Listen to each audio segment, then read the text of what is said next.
Саламатсыңарбы? Бүгүнкү сабагыбызда англис тилинде белгисиз артиклдер болот. Ошолордун колдонушун үйрөнөбүз. Белгисиз артиклдер кайсылар? A жана N. Буларды мурун көргөнбүз, Мисал үчүн I have a family дегенде A'ни көргөнбүз, I have an apple. Менде алма бар. I have an apple. Булар кайсы учурда колдонулат экен? Жекелик түрдөгү жекелик сандагы зат атооч сөздөрдүн алдында колдонулат экен. Сөз болуп жаткан нерсе белгисиз болгондо колдонулат экен. A жана N артиклдери one деген сөздөн бирөө деп которулат. One деген бирөө деген сөздөн алынган экен. Демек, заттын жалгыз экендигин көрсөткөн бир нерсе жана ал нерсе белгисиз. Мисалдарды азыр карап кеткенде түшүнүктүү болот. A үнсүз тамгалардын алдында келет экен, N үндүү тамгалардын алдында келет экен. Мисал үчүн a book десек, бул эмнени билдирет? Китеп.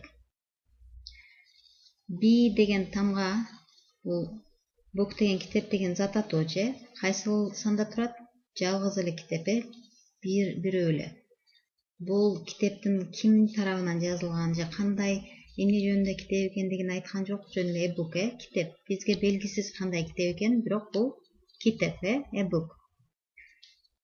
An apple деген сөздө apple деген алма дегенди билдирет. A тамгасы үндүү тамга менен башталган үчүн N'ди коет экенбиз алдына. An apple десек, алма бирөө, жалгыз алма, кандай көк алма, кызыл алма билбейбиз, An apple. A table, T деген тамга үнсүз болгондугу үчүн A'ди колдонот экенбиз, A table. Бул жалгыз эле бир стол. Бул болуп жаткан нерсе белгисиз, кандай стол экенин билбейбиз, жазат китеп окуй турган столбу же тамак иче турган столбу кандай экенин билбейбиз, table. Egg деген жумуртка, И тамгасы үндүү болгон үчүн N'ди коюп атабыз. An egg десек, жумуртка дегенди билдирет экен. Сүйлөм түзгөндө жалгыз нерсе жөнүндө сөз болуп жатканда A'ди же N'ди колдонот экенбиз. Качан гана үнсүз тамга турса A'ди коет экенбиз, үндүү тамга турса N'ди коет экенбиз. Эми мисалдарды карап кетебиз. A артиклы үнсүз тамганын алдында келет экен. Мисал үчүн чогуу окуйбуз. A bag, a goat. A bag деген сумка, A goat деген эчки. A bridge деген эмне? Мост же көпүрө. A bike, велосипед. Бул жерде исключение, бул жерде European деген сөз И деген үндүү тамга менен башталса деле A'ди коет экенбиз, эмне үчүн?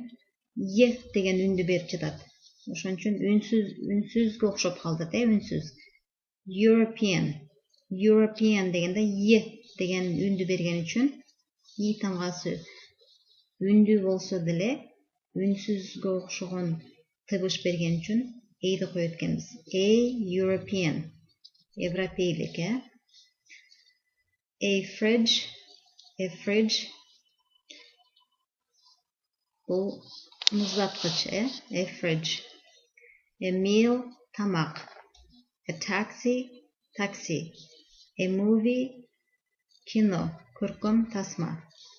University деген дагы U деген өз негизи үндүү тамга деп каралат, бирок Е деген тыбышты берген үчүн, үнсүзгө окшогон тыбышты берген үчүн колдонуп калат экен. Университет десек, University дейт экенбиз, N University деп айтканбыз, University дейт экенбиз. Эми бул тарапты карап кетебиз. N артиклы үндүү тамганын алдында колдонулат экен, N артиклы. Бул экөө тең белгисиз артикл деп коет экен англис тилинде. Белгисиз. Экөө тең бир деген сөздөн алынган экен, one дегенден, N. Жалгыз нерселерди айтканда ошолордун алдында келет экен, зат атоочтун. Мисал үчүн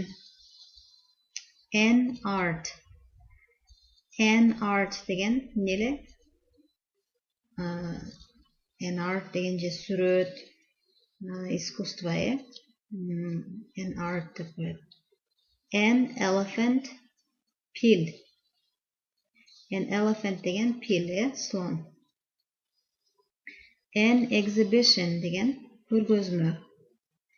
Бул жерде и тамгасы үндүү тамга турган үчүн энди коюп кеткенбиз. An exhibition. An exit деген чыгуу. Мисал үчүн кинотеатрда an exit деген белгини көрсөңөр, бул эмнени билдирет экен? Чыгат, выход. An apple алма. An uncle таяке. An aunt таяже. An offer сунуш. An upset капалуу. An бул жердеги бул h менен башталса, h деген үндүү тамга эмес, бирок h тамгасы бул сөздөрдө окулбай калган үчүн энди коюп эткенбиз. Мисал үчүн honor дегенде h тамгасы окулбай эле o-ну угуп атабыз, honor. Ошондуктан энди коюп эткенбиз. Көбүнчө h тамгасы келгенде окулбай калат экен дагы honor деген үчүн энди коюп эткенбиз. A honor болбойт экен, an honor болот экен. Себеби h тыгыш бербей калды, o-ну угуп атабыз укканда. Hour деген саат. Мен 1 сааттан кийин келем десек эмне дейбиз? I will be back in an hour. An hour 1 саат, an hour 1 саат. Honest h тамгасы үнсүз болсо деле, бул h тамгасы тыгыш бербей калган үчүн энди коюп эткенбиз. Себеби биз эмнени угуп атабыз? o-ну угуп атабыз, honest үндүү тамганы угуп атабыз. Honest деген эмне? Ачык, чыныгы, чынчыл дегенди билдирет экен, чынчыл, honest. Чынчыл адам десек эмне дейт экенбиз? An honest person. Түшүнүктүүбү? Эми сүйлөмдөрдү карайбыз. A, J, N кайсыны коебуз бул сүйлөмдөрдө? I have laptop. Менин эмнем бар дейт? Ноутбугум бар, laptop. Бул жерге A'ды коебузбу же N'ди коебузбу? Бул сөзүбүз laptop деген сөз эмне деген? Компьютер деген сөздө L тамгасы үндүүбү, үнсүзбү? Үнсүз, Үнсүз болсо эмнени коебуз?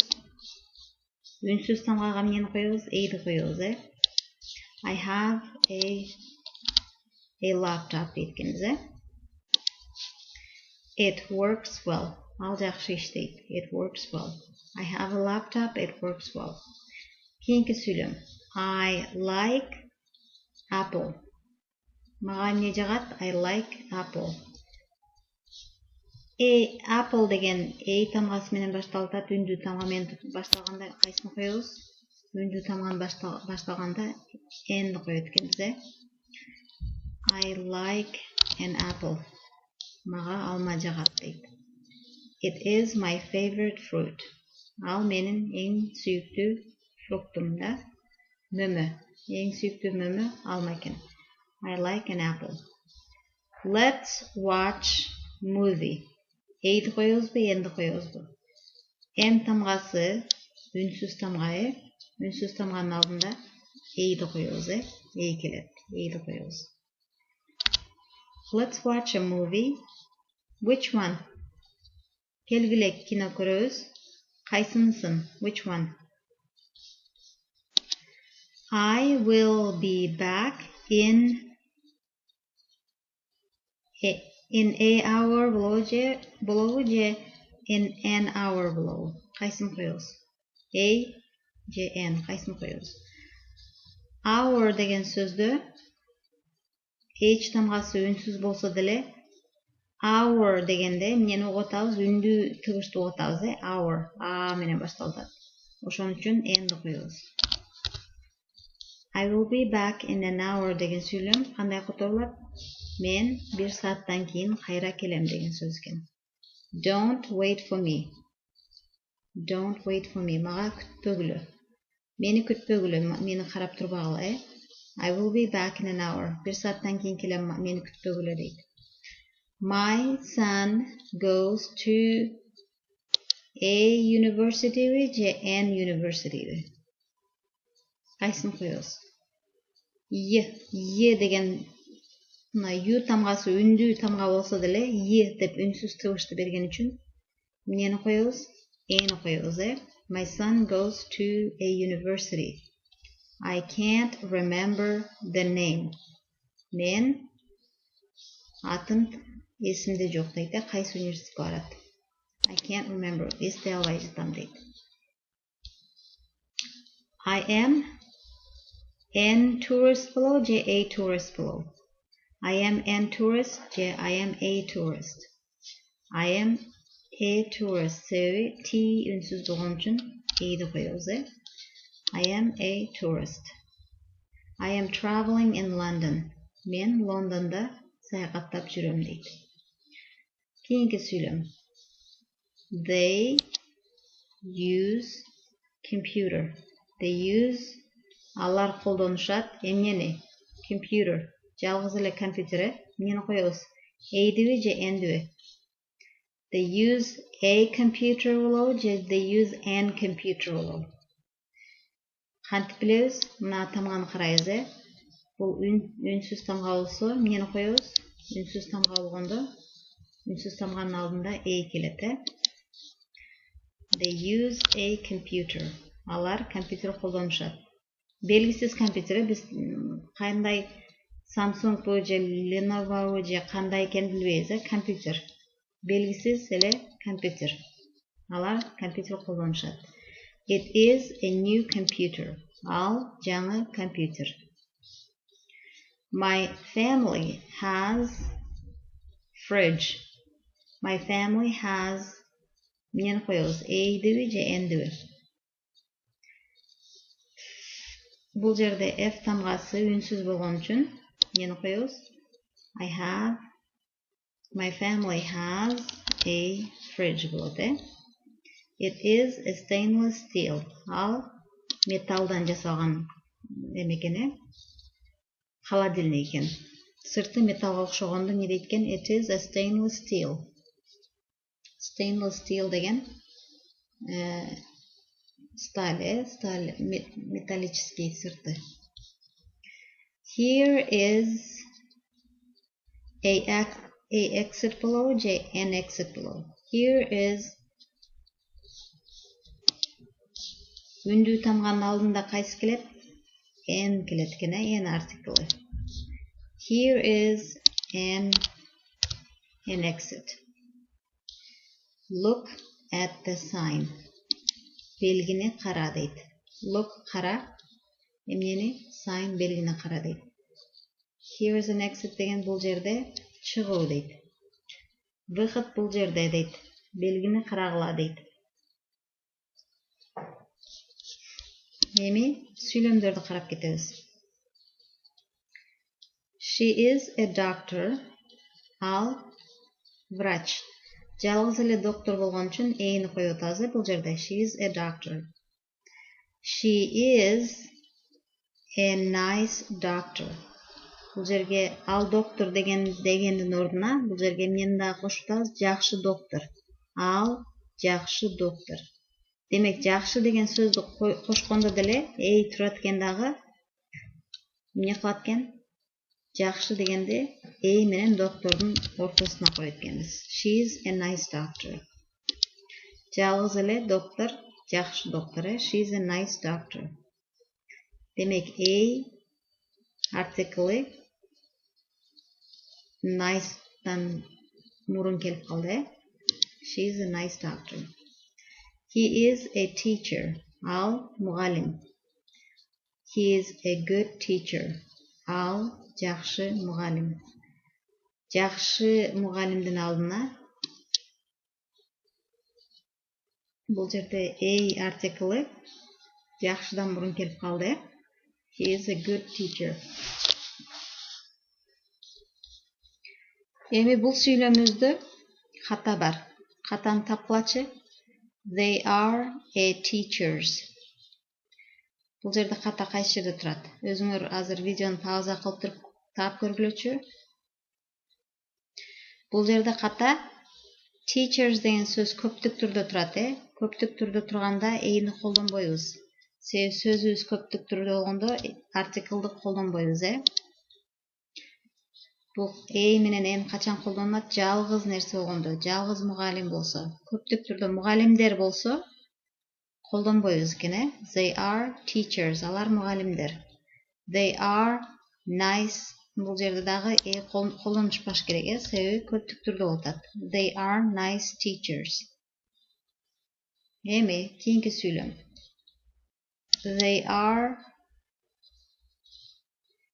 They are teachers. Бул туура болду, Туура. They are nice teachers. Ушундай болуш керек эле негизи. We have uncles.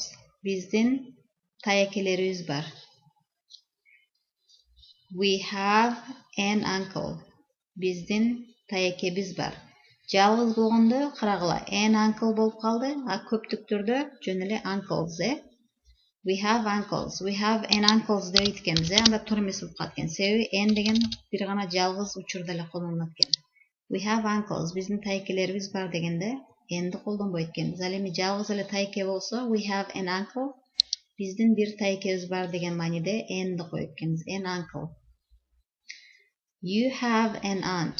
Сенин таежең бар. You have an aunt. Бир эле жалгыз болгон үчүн an'ди койдук, You have an aunt. Бул жерде эй үндүү тамга болгон үчүн an'ди койдук. You have an aunt. Сенин таежең бар. You have aunts. Сенин таежелериң бар. Көптүк түрдө, сөз көптүк түрдө болсо, an'ди колдонбойт экенбиз, I have book. Бул жерде кандай ката бар? I have book десек туура эмес, Эмне дешибиз керек? Жалгыз болгондо ди колдонобуз. I have a book. Менин китебим бар. Кандай китеп экен белгисиз? Кызыктуу, кызыксыз, же тарых китеби, же кандай китеп экендиги белгисиз, I have a book. Менде китеп бар. I have, бул жерде, ал эми бул жерде дагы ката бар. Бул жерде катаны тапкылачы. I have a books. I have a books дейбизби? Эйди койбойбуз, себеби китептер деген көптүк түрдө турган үчүн колдонулбайт. Качан колдонулат? Качан гана китеп жалгыз болгондо, book болот. Ал эми books болсо, колдонулбайт. I have books. Демек, белгисиз артиклдар качан колдонулат экен? Үнсүз тамганын алдында келет экен, үндүү тамганын алдында келет экен. Качан гана заттар жалгыз саналганда, жалгыз гана болгондо, ушул белгисиз артиклдар колдонулат экен. Демек, a bag десек сумка, сумканын кожаныбы, кожаный эмес материалданбы, кандай экени белгисиз экен, бул жөн эле сумка, a bag, ошондой учурда колдонулат экен. Үйдөн өзүңөр мынанга окшоп сүйлөм түзгүлө, комментарийга жазып кеткиле. Суроолоруңар болсо, дагы жазып кеткиле. Эмки сабакта белгилүү артиклды үйрөтөмүн. Эмки сабакка чейин саламатта калгыла. Bye bye.